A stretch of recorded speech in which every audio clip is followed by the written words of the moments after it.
significance. Today we are going to start with all the management principles. There are total 14 principles of management given by Henry Fayol. Okay, so we are going to start with the very first principle, principle of division of work.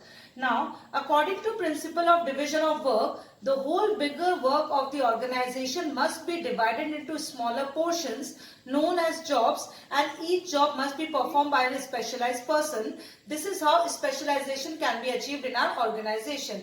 It is because of this principle, the whole bigger portion of the work of the organization is divided into several departments, say production department, finance department, research and development department. The person who is expert in production will be found in production department.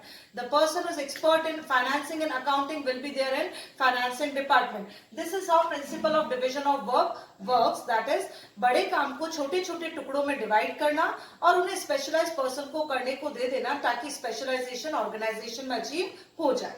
Coming to the second one, authority and responsibility. Now, before understanding this principle, we first must understand what do you mean by authority and what do you mean by responsibility. Authority means power to give command, order, instructions. Okay. Responsibility means duty to perform assigned task in a prescribed manner within the prescribed period of time. Authority means किसी को भी power, किसी के पास भी command करने की शक्ति हो, वो क्या कहलाती है? अथॉरिटी. रिस्पॉन्सिबिलिटी, दी गई जिम्मेदारी को तय अनुसार और समय अनुसार पूरा करके बताना, that is known as responsibility. Now according to this principle, Henry Fayol says that authority and responsibility must go hand in hand. There must be parity, or we can say a balance between authority and responsibility. Why? Because if a person is being provided with power, or we can say authority, but is not being provided with any sort of responsibility, in that case he misuses the authority. In case if a person is provided with any sort of duty, obligation or responsibility but not provided with authority, he will not be able to complete the task. That is why authority and responsibility must go hand in hand.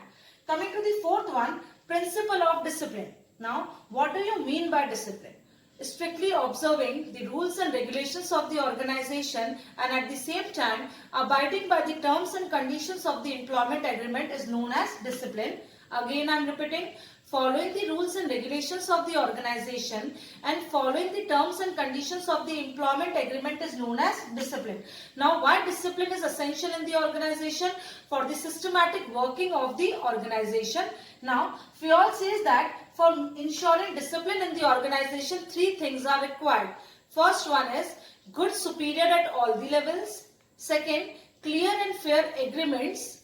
That is judicious application of penalties. Again, I am repeating, for making or for ensuring discipline in the workplace, what we require first is a good superior at all the levels, clear and fair agreements regarding what is to be done and what not, and the third one is judicious application of penalty. Those who have done wrong thing, they must be just penalized for the things they have done.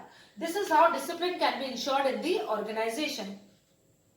Coming to the fourth one, that is unity of command. Unity of command means one man, one boss.